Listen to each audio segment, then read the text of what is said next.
Olá pessoal, tudo bem? Tudo bem comigo também. Retomando a discussão sobre gravitação, nesta parte 4, vamos deixar mais claro o que Newton propôs a respeito da gravitação universal. Retomando a grande ideia a ser discutida sobre gravitação, toda coisa atrai qualquer outra coisa de um jeito que só envolve massa e distância. Então vamos explorar esses dois conceitos dentro da proposição que Newton fez sobre a gravitação universal. Newton propôs que a gravidade ela é universal, ou seja, valeria para uma maçã caindo, para a Terra caindo, enfim, para todos os outros planetas e para qualquer objeto no universo. Então, tudo puxa, ou seja, a lei da atração gravitacional envolve uma força de atração, então tudo puxa todo o resto, de uma maneira que só envolve massa e distância. A lei da gravitação universal de Newton afirma que cada objeto atrai todos os outros objetos com uma força que, para quaisquer dois objetos, é diretamente proporcional à massa de cada objeto. Então, o que está se querendo dizer? Que a força gravitacional ela é uma força que é diretamente proporcional, e essa proporcionalidade está sendo indicada por esse tio. Então, força é diretamente proporcional à multiplicação de duas massas. Ok? Continuando, Newton deduziu que a força diminui à medida que o quadrado da distância entre os centros de massa dos objetos aumentam. Então, aqui, duas considerações relevantes. Você tem o quadrado da distância, e esse quadrado da distância ele é medido como a referência sendo o centro de massa dos objetos. E isso está sendo indicado aqui, ok? Aqui no denominador. Olha aqui, ó. Distância elevado ao quadrado, ok? Fazendo essa relação com uma notação mais sintética, você tem a força simbolizada por F, ok? Aqui a gente continua com a proporcionalidade. Massa 1 indicado por M1, massa 2 indicado por M2 e distância ao quadrado, aqui no denominador, d ao quadrado, ok? Então não se esqueça, a força da gravidade entre dois objetos depende da distância entre o centro de massa, ok? É a distância entre os dois centros de massa, não é uma distância medida a partir da superfície dos dois objetos. Seu peso é menor no topo de uma montanha porque você está mais longe do centro da Terra. Olha aqui uma dica de emagrecimento muito importante. Brincadeira, ok?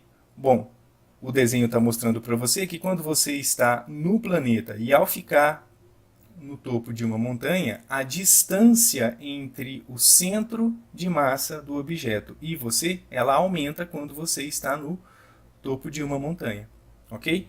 Mas essa diferença ela é uma diferença muito sutil, ok? Continuando. Agora vamos falar sobre a constante da gravitação universal, que ela é chamada de G.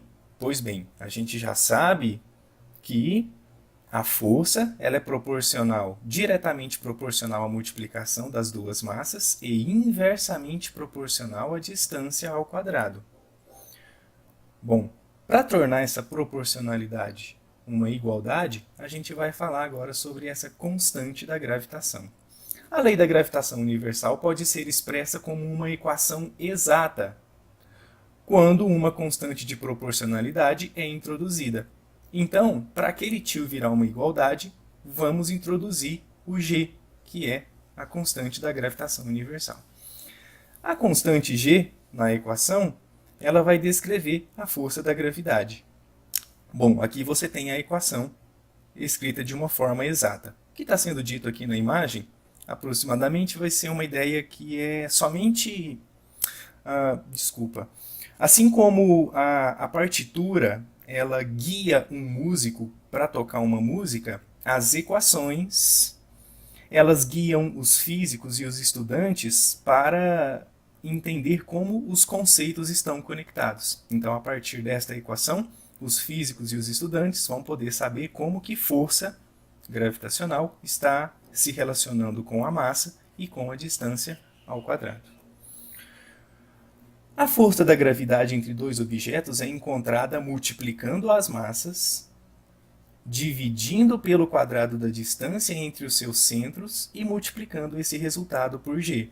Perceba que aqui você tem aproximadamente uma receita de bolo, ok? Primeiro você multiplica as massas, depois divide pelo quadrado da distância, para em seguida você fazer a multiplicação pela constante da gravitação universal. O valor de g é dado pelo módulo das forças entre duas massas de 1 kg cada, distantes 1 metro uma da outra, ok? Então, o valor do g é obtido através de duas massas de 1 kg separadas por 1 metro uma da outra. Esse valor ele vai dar 0, aí vem um monte de 0, 0, 0 e aí vem 667 newton, ok? Porque estamos falando de um valor de força gravitacional. A notação científica disso, né? Ou seja, reescrevendo esse número muito pequeno, tentando torná-lo um número entre 1 e 10, ok? A vírgula vai ter que se deslocar 11 casas para a direita, ok? E ele fica sendo reescrito como g igual 6,67 vezes 10 elevado a menos 11. E aqui você tem a unidade de medida da constante da gravitação universal. Essa constante é Newton vezes metro ao quadrado dividido por quilograma ao quadrado. Parece uma unidade de medida bem estranha, mas ela faz muito sentido porque você precisa obter para a equação um valor de força que é medido em newtons, ok? Então, você tem aqui metro ao quadrado, você tem aqui no numerador metro ao quadrado, ok? No numerador e quilograma ao quadrado no denominador. Exatamente as duas unidades de medidas que estão explícitas na equação. Distância ao quadrado e massa ao quadrado. O que vai sobrar, então, vai ser uma medida de newtons.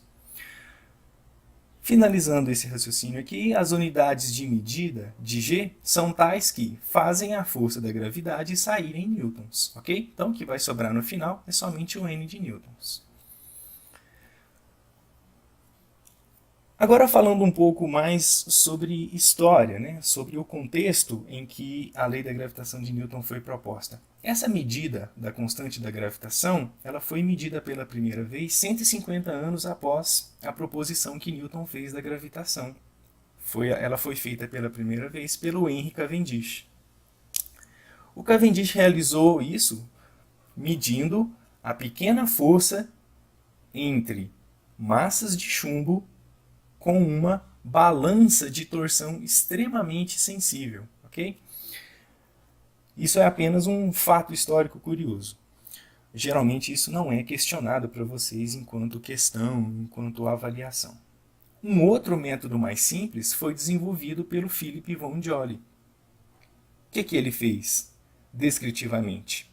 Ele anexou um frasco esférico de mercúrio a um braço de uma balança sensível. Depois, uma esfera de chumbo de 6 toneladas foi colocada embaixo do frasco de mercúrio. O frasco de mercúrio foi puxado para baixo. E então, a força gravitacional F entre a massa de chumbo e o frasco de mercúrio era igual ao peso que tinha que ser colocado na extremidade oposta da balança para restaurar o equilíbrio. A força F, as duas massas e a distância entre o frasco de mercúrio e a esfera de 6 toneladas eram conhecidas. Então, a constante G ela foi calculada, ok? Para se fazer a conta, ou seja, o cálculo da constante universal da gravitação, G vai ser igual a F dividido por M1 vezes M2 dividido por D ao quadrado. Perceba que isso daqui é uma fração de uma fração. É uma fração dividido por outra.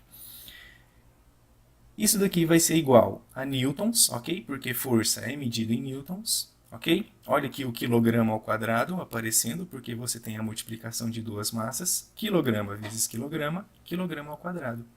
E a distância que está ao quadrado, como a distância é medida em metros, então metros ao quadrado, ok? Nesse experimento, então, foi obtido esse valor de 6,67 vezes 10 elevado a menos 11 e a unidade de medida da constante. Ok? Aqui uma imagem que descreve brevemente o experimento. Ok? Um frasco de mercúrio. Ok? Foi colocado embaixo desse frasco de mercúrio com uma massa conhecida, uma esfera de 6 toneladas. E como esses dois objetos de massas conhecidas foram atraídos, essa balança ela pendeu para baixo, ok? Então, sabendo o valor das duas massas e o valor da distância, foi possível saber que massa que deveria ser colocada do outro lado da balança para que o equilíbrio dela fosse restaurado. Então aqui a gente vai ter todos os valores de F, M1, M2 e D, e aí pôde-se calcular o G, ok? Isso é conhecido, isso também é conhecido, e isso daqui foi conhecido. Continuando o raciocínio, o valor da constante da gravitação nos diz que a gravidade é uma força muito fraca, ok? Pode ver que ela é um número elevado a 10 a menos 11. É um número extremamente pequeno. A força, o valor do G, nos diz que ela é a mais fraca de todas as forças fundamentais que a gente conhece. Sentimos a gravitação apenas quando massas como a Terra estão envolvidas. Ou seja, para massas muito pequenas, a gente não pode ter uma percepção boa de interações gravitacionais envolvidas. A primeira medida que Cavendish fez de G foi chamada de experimento pesando a Terra. Uma vez que o valor de G era conhecido, a massa da Terra poderia ser facilmente calculada. A força que a Terra exerce sobre uma massa de 1 kg em sua superfície é de 10 newtons. A distância entre a massa de 1 kg e o centro de massa da Terra é o raio da Terra, que é 6,4 vezes 10 elevado a 6 metros. Então, substituindo esses valores lá na equação, ok? Vamos acompanhar aqui com calma. A gente vai ter a força gravitacional de 10 newtons, ok? Entre um objeto de 1 kg na superfície da Terra. Então, substituiu o F por 10. Aqui a gente tem a constante da gravitação, ok? Aqui você vai ter a multiplicação de duas massas, uma massa de 1 kg e essa outra massa aqui, que é a massa que nós queremos descobrir. E aqui no denominador, a distância elevado ao quadrado, ok? Que é o raio da Terra. Então, o raio da Terra ao quadrado. Então, como queremos calcular o valor de M1, isolando ele na equação e fazendo todas as adequações matemáticas necessárias, você vai descobrir que essa massa aqui, ela é de 6 vezes 10 elevado a 24 kg. Quando o G foi medido pela primeira vez, em 1700, os jornais em todos os lugares anunciaram a descoberta como um dos que mediam a massa da Terra. Para finalizar o raciocínio desse vídeo, a pergunta é: o que Newton propôs sobre a gravidade? Deixe a sua resposta aí nos comentários. A gente se encontra no próximo vídeo. Obrigado pela atenção. Tchau, tchau.